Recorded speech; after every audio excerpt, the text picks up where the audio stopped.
Fëmijët më të shëndetshëm në botë, si rriten ata?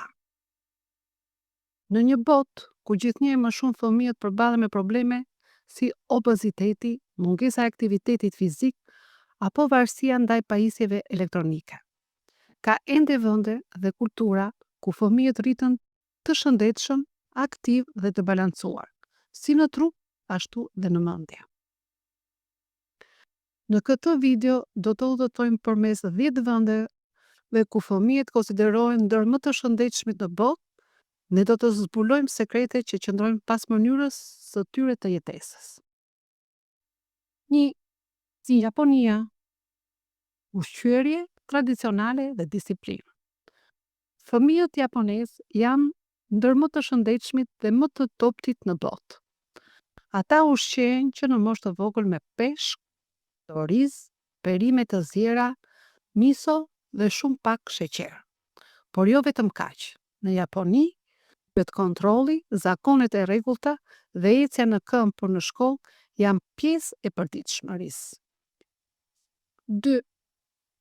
Islanda, liri në natyrë dhe stil jetese aktiv. Në Island, fëmijët kalojnë shumë kohë jashtë, në çdo mod. Aktiviteti fizik, noti në ujë të ftohtë dhe ushqimi i pasur me peshk dhe produkte të freskëta janë baza e një shëndeti të mirë. Prindrit islandez i inkurajojnë fëmijët të jenë të pavarur dhe të eksplorojnë natyrën. 3. Suedia. Balancë, aktivitet dhe kujdes mendor. Në Suedi, shëndeti i fëmijëve është prioritet kombëtar. Ata hanë vakte të balancuara. Qëndrojnë aktiv në natyrë dhe ndjekin politika sociale që promovojnë mirëqenien mendore dhe emocionale. Gjithashtu, koha e kufizuar para ekraneve është rregull, jo përjashtim. 4.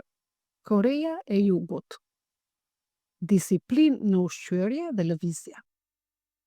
Fëmijët në Kore rriten me një dietë të pasur me perime, oriz, supa dhe shumë pak ushqime të përpunuara.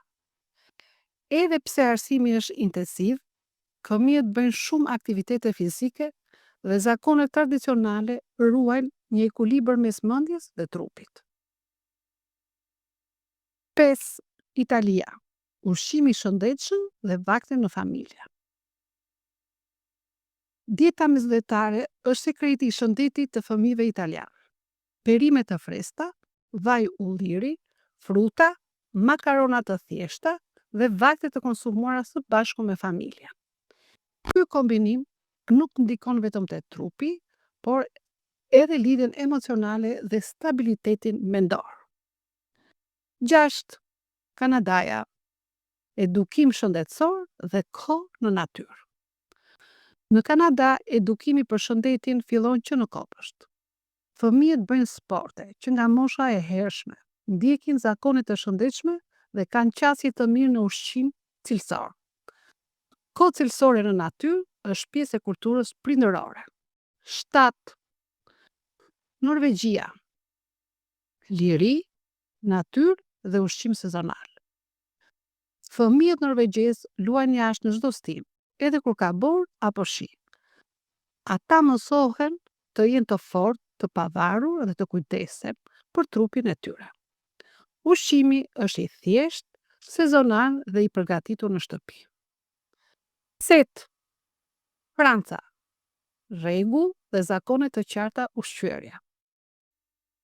Në Francë, fëmijët mësohen që herët të hanë në orare të rregullta, të provojnë ushqime të ndryshme dhe të mos hanë gjatë gjithë kohës. Ngrënia është një ritual i rëndësishëm, jo thjesht një mënyrë për të mbushur barkun.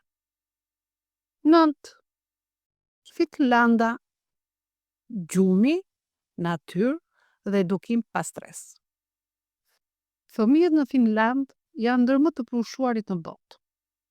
Ata flenë mjaftueshëm, qëndrojnë shumë jashtë dhe kanë një sistem arsimor që nuk i streson, por inkurajon të rriten të lumtur dhe të shëndetshëm. 10. Zelanda e Re. jetesë aktive dhe lidhje me natyrën. Në Zelandën e Re, fëmijët kalojnë shumë kohë duke vrapuar, gjitur male, notuar dhe eksploruar.